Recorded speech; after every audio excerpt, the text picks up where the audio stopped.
One critic said of my next guest that in a career spanning 35 years, he's become the most influential artist in the history of rock music. He's still making records. His latest album is called Heathen. His latest single, Everyone Says Hi. Ladies and gentlemen, David Bowie!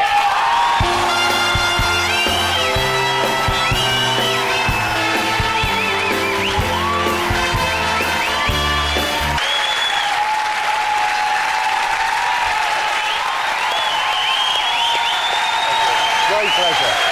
Hi, Tom. Hi, David. Here we are. Indeed.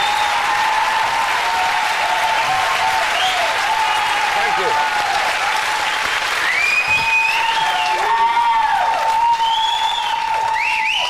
One or two from Brixton in tonight. Just a couple, yeah. Just one or two, A couple of back on some. Actually, I think I recognise a lot of people from Hatfield there. I'm so thanks for reminding me and coming out about the garden hose, the breathing through. Yes. I thought I was the only one. You know? How did you do? I did it like that. That's a tough way. I'm disappointed. I was told he might appear wearing the Little Richard jacket. Eh? Yes. Your great hero, which now you've acquired. I've now acquired that through my wife. It was one of our wedding anniversaries a few months ago. And my idol when I was a kid was Little Richard. And she knew that, so she found one of his old original stage jackets, 1956, and she got it for me for an anniversary present. And the thing, Little Richard, the guy is huge. This guy, I can use it as a tent in the garden rather than actually wear it on stage. I mean, he must have had like really little legs. And a big body. You know, and a big body, because Yeah. the sleeves are down there on me. I saw him first in 1963, I think it was. And I think it might have been at the Brixton Odeon. I don't know, somebody remember the tour. Everybody remembers everything these days. And the Rolling Stones were opening up for him. It was the first time I ever saw him. And they weren't really very well known. There's about 6 kids rushed to the front, you know. That was their fan base at the time. Everybody was there for Little Richard. And I think Bo Diddley was on the show and all that. And it was priceless. I'd never seen anything so rebellious in my life. Some guy yells out, "Get your hair cut!" And Mick says, and I'll never forget these words, "What, and look like you?"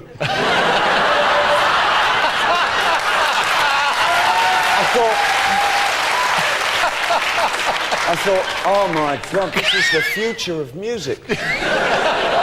And sure enough. But was it music that engaged you, or was it the sort of showmanship of it all? It was really the music and the showmanship of it all. the two. It was the combination, I think. Yeah. I mean, I remember my mother was really, she didn't realise what she was starting, but she would always say at breakfast, "Oh, I could have been a singer, you know," and then she'd sing, and there was this thing on radio, Two-Way Family Favourites, I remember, on a Sunday, when I was about 6, and every Sunday without fail, this thing by Ernest Luft was sung, and it was "Oh, for the Wings of a Dove." That's the boy soprano. He was a boy soprano. Oh, yeah, he's dead now, isn't he? Yeah, he's dead. Yeah, and he was, what, 90 when he died? His voice went before he died. Oh, is that what it is? And my mother would say, "Oh, for the wings of a dove, far away, and all this." And she was really good, and I thought, that's, you know, maybe she would be a singer. You know, she'd be a great singer. Yes. So that was like one of my first influences, I think, was Ernest Luft. But I mean, there you were in Brixton, and then in Bromley. And then in Bromley, yeah. Then in Bromley. I mean, it was just that one moment, was it seeing Little Richard that decided this is the It was life seeing for me, Ernest lads. Luft, actually. Seeing I went Ernest along to Luft the with church that, and I saw him singing along there, and I thought, oh, that's what... But there were weird notes in that, and there were other things on the radio that really committed me to the idea of music, because it was the pieces of music that didn't... They kind of broke my expectations. I remember also in those days there was Holst's Planet Suite got played a lot, especially Mars. As the do. And those notes were so weird. It didn't follow anything that I knew, you know. And songs like that and pieces of music where the notes didn't go the right way really got me, like Tubby the Tuba. Remember Tubby I the do. Yeah, Sparky and the Magic Piano. No, that had a regular, that was a kind of a... Sorry, I mentioned that. No, not Sparky the Piano. Tubby the Tuba. Well, that one.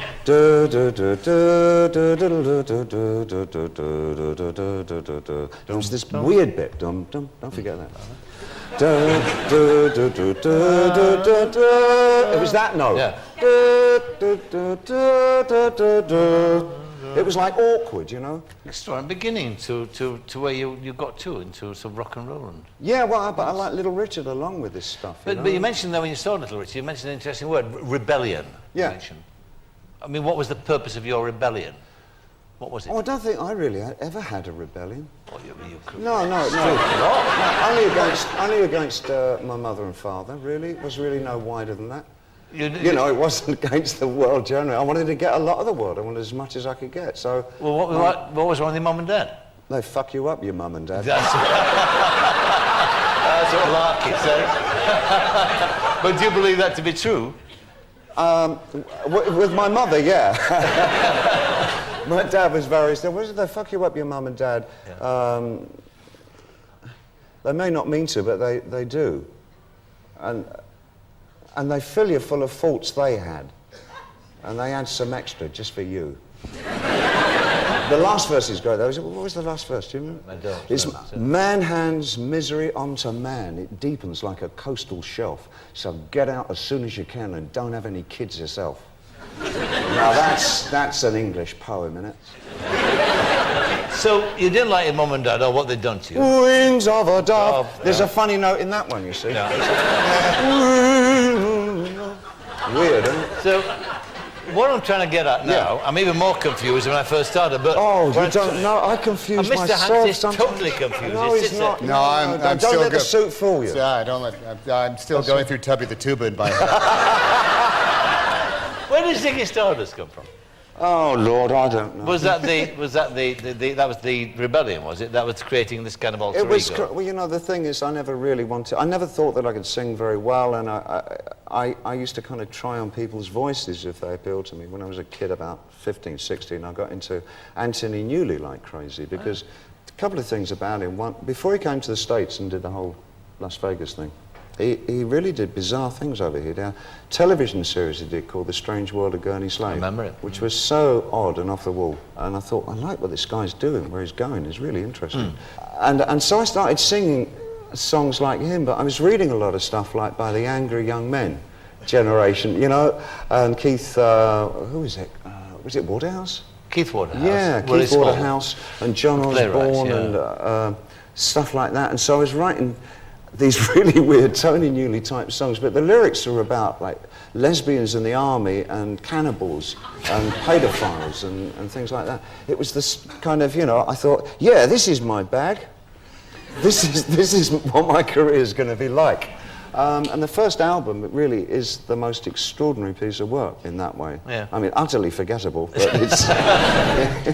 But there's no faulting its ambitions. But what about that sort of androgynous appeal that you developed? I mean, where did that come from? That sort of feminine side of you? Oh, that's just me being camp, really. But when did you first start being camp?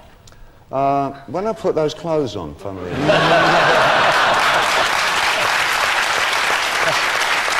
Amazing what it does to you when you drag up for the first time, isn't it, Tom? It gave me a lucrative career for a while, anyway. No, I'll tell you what was even funnier, though, was getting my band to put the clothes on. Because my band were all from Yorkshire. I've got to tell you, my father was from Yorkshire. From Tadcaster, wasn't it? Yeah, well, somewhere between Tadcaster, Doncaster and York.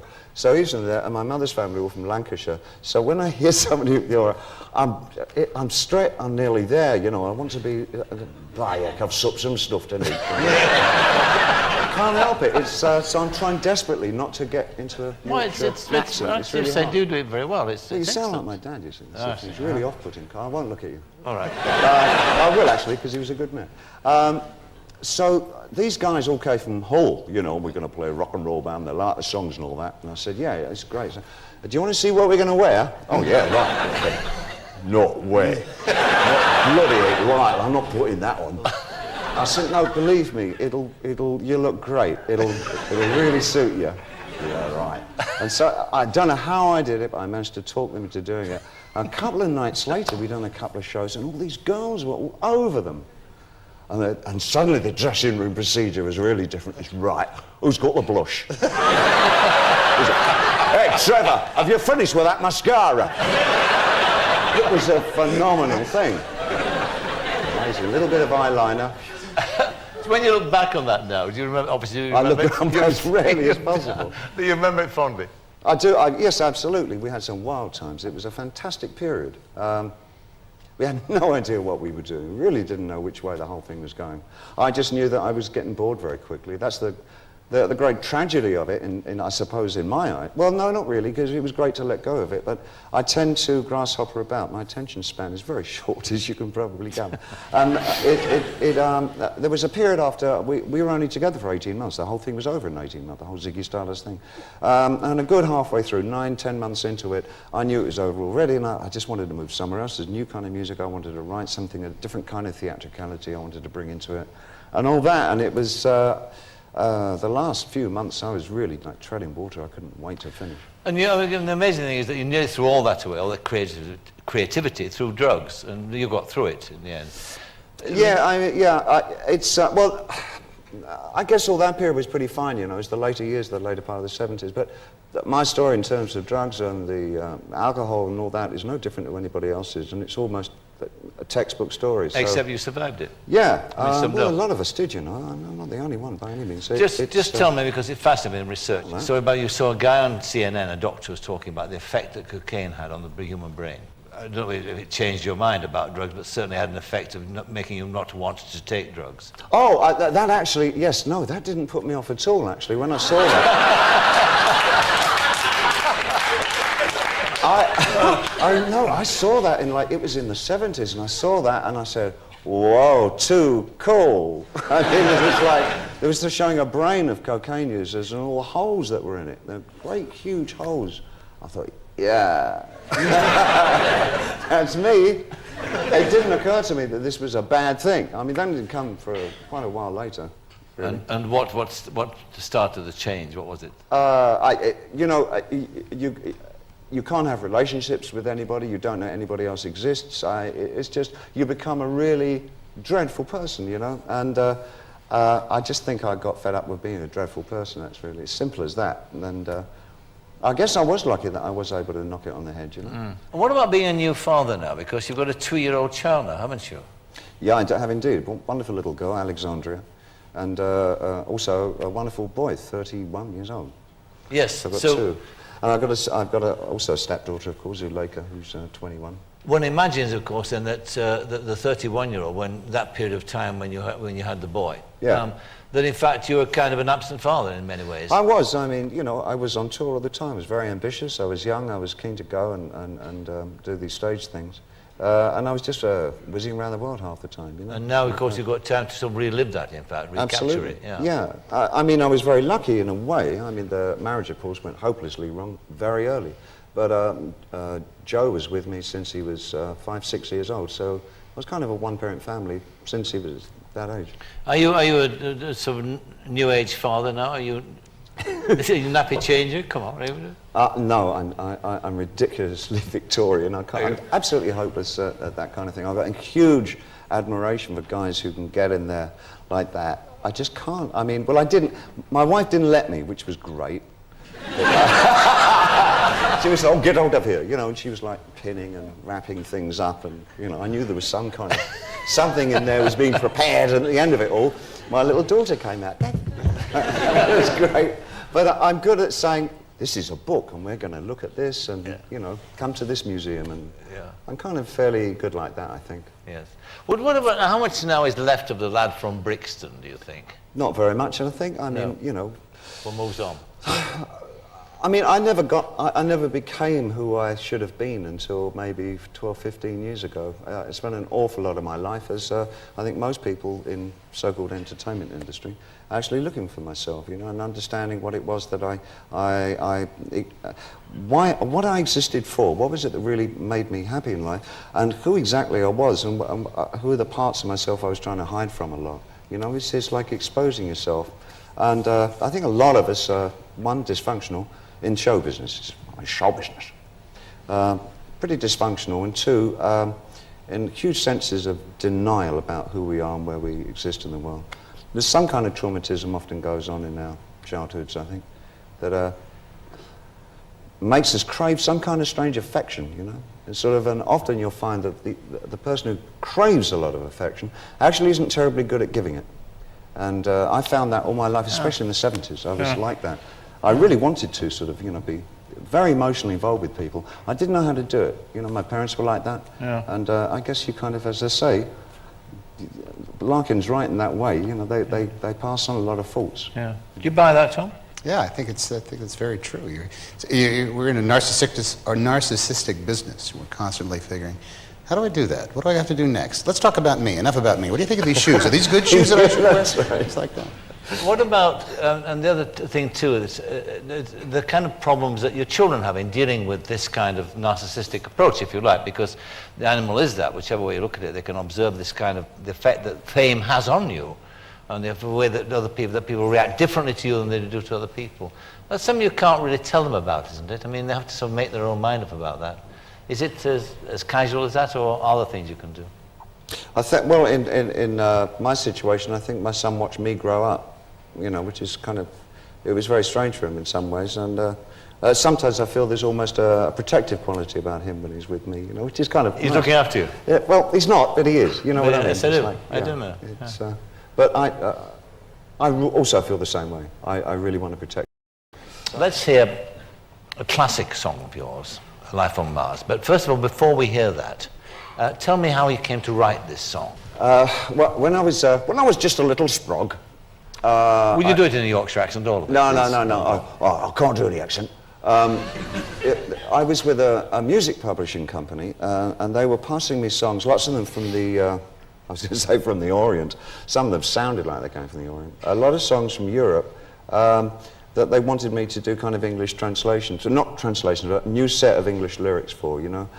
One of them was this French song that I thought was really very good, and I wrote some really terrible lyric. I think it's called Even a Fool Learns to Love. And I send it back again. I thought, oh, that's the last area of that. Then I hear it on the radio. I thought, that's that tune, that must be my... I thought, no, these are different lyrics. And it was Sinatra singing My Way. And I was... I wrote the lyrics. What happened? I phoned them up and said, oh, yeah, your lyrics were rubbish. And I said, I know that, but they're the ones I did. And they said, yeah, well, we got Paul Anka to do them instead, and this is My Way. And that really made me angry for so long, about a year. And eventually I thought, well, I can write something as big as that, and I'll write one that sounds a bit like it. And so I did Life on Mars, which is my sort of, you know, revenge trip on My Way. Well, thank God you did. It's a lovely song. Shall we hear it? Oh, yeah, okay. All right, thank you. Your pianist, your accompanist awaits you. David Bowie, Life on Mars. David.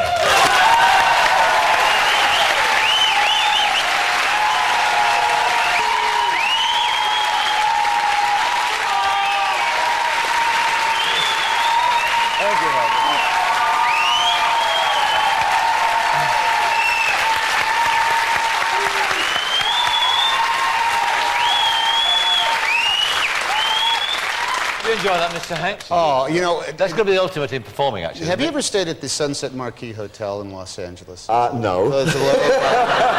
Yes. Legendary place. Well. Legendary place. Yeah, and literally a few parties. I've gotten lost there a few times. Yeah. But the patio is split right in half. There's actors on one side and there's musicians on the other. And the musicians are all looking at the actors. Oh, look at those actors. They've got it so easy. They just say the lines. It's people who write for them. They don't have to work. And the actors are all looking at the musicians. Look at those musicians. They've got it so easy. All they can play the guitar and stand up and sing. And then you got the comedians down the end. Yeah, they're all goofing around. From everybody. Yeah, they're asking you what you'd like to have to drink with your sandwich. That's absolutely true. I know every musician I know either wants to be an actor or comedian. And comedians likewise want to be actors or musicians. And I think there's quite a few actors who would want to do. But you're happy doing what you're doing now? Oh, absolutely. completely We content. find yourself at a kind of a lagoon state of life now. Really? I think so. Oh, that's very nice. That's I like the- that. that's With the the hose. Breathing through the What more nose. can I want? So David, then, so after this, what? You're on tour at present? And you're I'm promoting going the home. I single? want to see. I'm missing my wife and baby like crazy, and you know, have a good long writing thing afterwards. And whoops, I didn't want to go there. And then Christmas comes, and we'll be, you know, sort of going through all that. And I think my daughter's ready to really take the tree in now. You know, 2.5.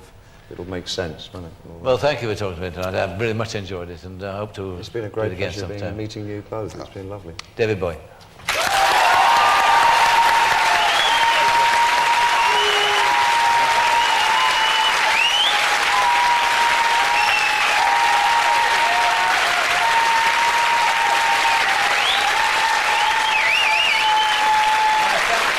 And to Tom Hanks. Next week, my guests are Michael Palin, Ricky Gervais, Kate Adie, and the marvelous singer Norah Jones. Before we go, the eagle-eyed would have noticed a bigger studio band than hitherto. That's because we thought in future we'd close with a tribute to the big bands of yesteryear. This one is Billy May's arrangement of Skyliner, originally recorded by the Charlie Barnett Band. I wonder how he knows all this stuff. Tonight, Laurie Holloway is in charge. So until next week, next Saturday indeed, from all of us here, a very good night. Good night.